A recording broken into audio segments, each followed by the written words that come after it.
Chers amis du livre, bonjour et bienvenue sur votre émission Palabre autour du livre, un écrivain, une œuvre. Ce jour, nous avons l'honneur de recevoir pour votre plaisir Lys Degla. Lys Degla, bonjour. Bonjour. Oui. Lys Degla est poétesse. Elle a signé dans Anxiolytique aux éditions Plume Soleil en 2013. Elle a signé un recueil de poèmes, Compagnon d'infortune, aux éditions du Flamboyant en 2012. Elle vient de sortir un recueil de poèmes, Écrins d'ivresse, dont le lancement est pour le 8 avril prochain. Je suis sur ce plateau avec Robert Asdé. Robert, bonjour. Oui, René, bonjour. Oui. Le Temple de la nuit profanée, c'est un recueil de 13 récits écrits par 6 écrivains, dont Lys Degla. Oui. Nous avons Barbara Akplogan, Lys Degla elle-même, Adélaïde Fassino, Bernadette Gagnon, Anna Coty et Carmen Toudonou. Alors, Lys Degla, violence faite aux femmes, c'est de ça qu'il s'agit dans le Temple de la nuit profanée, Oui. sous diverses formes. Oui. Qu'est-ce qui vous a amené, 6 écrivaines, à signer un recueil qui vont tous dans le même sens? D'accord. Je vous remercie de m'accorder la parole. Oui. Et le Temple de la nuit profanée est parti de l'association Plume Amazon. L'association Plume Amazon est un creuset qui regroupe des femmes, auteurs, écrivaines, qui se sont réunies pour, à travers leurs plumes, à travers leur talent d'écrivain, se positionner, se prononcer par rapport donc à des faits de société, se prononcer par rapport à des situations qui se présentent au quotidien à nous. Et entre autres, on a les violences faites aux femmes.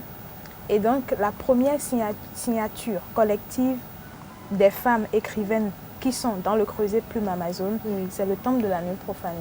Et le Temple de la nuit profanée donc veut dénoncer au prime abord les violences faites aux femmes et aussi sensibiliser donc par rapport à ces dérives-là qu'on rencontre souvent aussi bien en milieu urbain qu'en milieu rural. Oui. Voilà.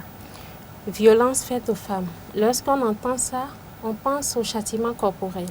Mais en lisant ces 13 récits, on se rend compte qu'il y a la violence faite aux femmes sous diverses formes. Oui. Parlez-nous un peu de ces violences.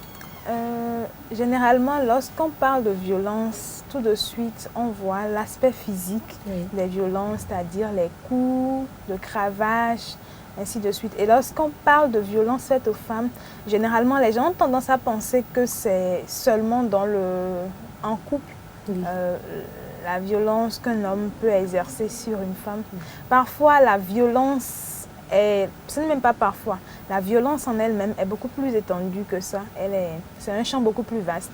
Quand on a la violence psychologique, on a les violences morales. Lorsqu'on prend en milieu professionnel, quand on parle par exemple du harcèlement sexuel en milieu professionnel, c'est une violence faite à la femme. Quand on parle du harcèlement sexuel en milieu scolaire, c'est une violence faite à la jeune fille. Lorsque déjà toute petite, on dit à la petite fille, bon, toi, tu n'as pas le droit à ci, toi, tu es une femme, tu dois rester à la cuisine, tu dois faire ci. On lui montre déjà, on crée déjà un certain sentiment d'infériorité, un complexe d'infériorité par rapport aux autres, parce qu'on lui dit, toi, tu es beaucoup moins que l'homme, que le garçon. Et déjà là, la femme elle-même cultive ce complexe-là, ce qui fait qu'elle est déjà ouverte, sinon accessible, elle-même elle est prédisposée, je dirais, donc à toute forme de violence. Et nous avons également l'excision qui est une violence physique, mais qui a des retombées beaucoup plus importantes. C'est-à-dire qu'en dehors de l'excision, de l'aspect physique de la violence, il y a que ça entraîne beaucoup d'autres problèmes chez la femme qui sont beaucoup plus complexes. C'est-à-dire que c'est des problèmes psychologiques. Et cette femme peut ne pas être satisfaite dans sa vie de couple. Parce qu'à la base, quand elle était plus petite, on l'a privée de quelque chose qui est important dans sa vie sexuelle. Donc voilà. Oui.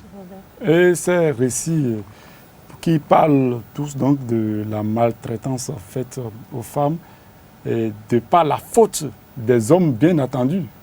Que ça soit... Pas toujours. Pas toujours. Bon, alors, et ces violences-là, c'est les femmes qui les exercent sur des femmes? Bon, on peut dire qu'il y a parfois des formes de violence qui sont exercées par les femmes sur les femmes. Lorsqu'on prend l'histoire de Barbara Akplogan, c'est une jeune fille de famille quand même assez modeste qui s'est faite amie à une fille qui est de famille plus aisée. Et cette fille était quand même jalouse de Zita qui était d'une famille plus modeste parce qu'elle avait quand même des résultats scolaires assez intéressants. Voilà. Elle était une fille studieuse et celle-là dont les parents étaient aisés, qui lui offraient tout, n'arrivait pas à comprendre qu'elle puisse avoir tout et qu'elle ne puisse pas avoir les résultats que Zita avait. Et donc pour se venger de cette fille, elle a prémédité carrément son viol par le chauffeur de son père. Et donc je dirais que indirectement ou d'une façon ou d'une autre, cette violence qui a été faite à Zita, elle a été faite par l'entremise de son amie, celle qu'elle appelait peut-être sa meilleure amie, j'en sais rien. Donc voilà, on peut dire que parfois les femmes même exercent des violences. Ok, mais les violences que nous déplorons donc le plus, celles qui sont exercées directement sur la femme, bon, par des coups de cravache, parce qu'il y a de ces hommes, de ces maris inconscients, sous l'effet d'alcool, qui se jettent sur des femmes et qui les... Voilà, sous l'effet de la colère, etc. Bien, et c'est pour dénoncer la chose, n'est-ce pas? Et quelle est la solution véritable que vous avez eu à proposer face à ces situations déplorables? Je crois qu'on ne s'est pas concerté, on a écrit sur le thème chacune de façon différente, mais au final, de façon indépendante. Oui, indépendante. Mais au final, ce sur quoi on s'entend toutes, c'est que la femme ne doit pas être attentiste. Elle ne doit pas attendre que ce soit l'homme qui cesse de faire violence sur elle. C'est à elle-même de se défendre. C'est à elle-même de prouver toute sa valeur et de montrer à l'homme qu'elle n'est pas un instrument, qu'elle n'est pas une chose, qu'on ne peut pas la traiter de n'importe quelle façon. Donc nous sensibilisons, nous dénonçons, mais celles que nous sensibilisons, ce sont les femmes elles-mêmes d'abord. Ce ne sont pas les hommes que nous sensibilisons. Lorsque, par exemple, je prends un cas très simple, tu es une femme, tu es au foyer. Peut-être que tu as des comportements qui font que ton homme s'énerve ou bien c'est un monsieur qui a l'habitude de pousser un peu sur la bouteille. Quand il rentre le soir, lorsqu'il arrive, bon, pour un oui ou un non, c'est des coups, des gifles, c'est des coups de poing et tout.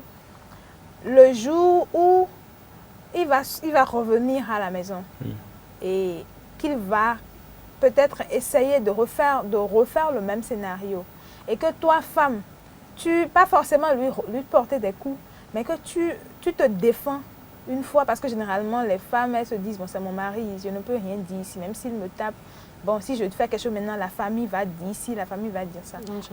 Mais en fait, tu dois te défendre. Aucun code, enfin, le mari n'a aucun droit qui lui permette de taper sa femme, quelle que soit la situation. Et donc, si tu connais ton droit, tu ne peux pas permettre à un homme de te taper. Si 1, 2, 3 fois il essaie et que tu esquives ou que tu te défends d'une façon ou d'une autre, je ne dis pas de taper son mari, mais il va commencer à se poser des questions. Elle ne se laisse plus faire, elle ne se laisse pas faire. C'est parce que parfois, nous aussi, nous aimons tellement notre condition de victime que les gens ont tendance à nous marcher dessus. La femme doit se défendre. Bien, la femme doit se défendre. Est-ce que vous pensez que la faute vient toujours donc de l'homme qui se jette sur sa femme? Non, pas toujours. Pas toujours. Mais comme je le disais tantôt, je crois qu'aucune situation ne devrait emmener un homme à mettre la main sur sa femme. Alors? Parce que je suppose, vous êtes un homme, vous avez une mère, votre mère pose un acte peut-être qui vous met très en colère. Est-ce que vous portez la main sur votre mère? Je ne pense pas. Par conséquent, quelle que soit la situation que vous vivez avec votre femme ou avec une femme, que vous sentez que la colère monte, que ça ne va plus, mais quittez d'abord l'environnement. Quittez après, quitte à ce que vous reveniez maintenant pour discuter ou pour vous exprimer. Mais je ne pense pas qu'il y ait une situation qui puisse expliquer ou justifier qu'un homme porte la main sur une femme. Et ça dit qu'il n'y a pas de violence faite aux hommes? je suppose qu'il y en a. Je suppose, maintenant, comme je ne suis pas un homme et que je suis une femme, les personnes qui sont les mieux placées pour parler des violences faites aux femmes, ce sont les hommes. Faites aux hommes, pardon, ce sont les hommes. Donc, je préfère leur laisser la parole sur ce... Ok, et dites-moi, vous avez signé trois récits, non? Oui, trois récits dans le recueil. Oui. Alors, qu'est-ce que réveillé, tout à fait. Déficience, oui. Et je crois que le premier, ça va me venir. Oui, qu'est-ce qui vous a inspiré, vous, à écrire ces textes-là? Parfois, c'est des récits de vie. Oui. Bon, comme on l'a dit, c'est un ouvrage qui relate donc des récits de vie. Oui.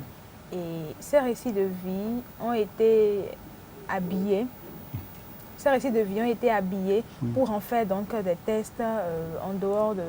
Enfin, des tests assez intéressants, assez digestes. Oui. Je crois que la majorité des histoires, ou sinon les 3 histoires que j'ai racontées, sont parties sur un fond quand même de vérité, d'histoire, de réalité, je dirais, et que j'ai essayé d'habiller avec de l'imagination, avec du suspense et voilà, des émotions. Oui. Voilà, c'est ce que je peux dire. Oui, tu veux dire quelque chose? Non, je voulais dire que le premier était le revers de la médaille. Le revers de la médaille, voilà. Donc, 13 minutes ne suffiront pas pour parler de ça, de ces 13 récits, aussi intéressants les uns que les autres. Oui, nous allons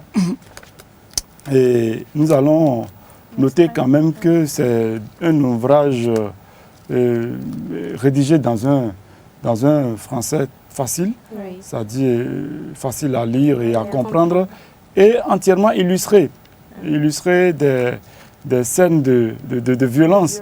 Vous ici par exemple, c'est mais des images chocs. Vraiment, c'est vraiment choc. Et puis, alors, quel enseignement ou quelle leçon avez-vous à donner aux jeunes sœurs qui sont des futures femmes, des futures mères, et qui ne savent pas encore ce que c'est que se mettre sous un toit? En fait, vivre à côté d'un homme, quoi. Oui. Je ne suis pas... Peut-être que je ne suis pas à même de donner des conseils, mais tout ce que je peux dire, c'est que une femme doit savoir que d'abord, elle doit compter sur elle-même. Très bien. Elle doit savoir faire quelque chose. Elle doit avoir son autonomie. Très bien. Et en réalité, elle ne doit pas faire dépendre son bonheur d'un homme. Très bien. L'homme qui est avec vous est un compagnon de route. Ce n'est pas votre Dieu, ce n'est pas celui qui viendra tout changer dans votre vie. Dès lors que la femme est consciente de ça et qu'elle prend son destin en main, je pense que quel que soit le compagnon avec qui elle sera, c'est à elle de décider si cela lui convient ou pas. Merci Lise. René. René, oui. C'est vrai, ça, l'autonomie. Oui, nous on a fini. On a fini. À donner une situation à la femme. Chers amis, merci beaucoup et merci à la réalisation. Bonsoir.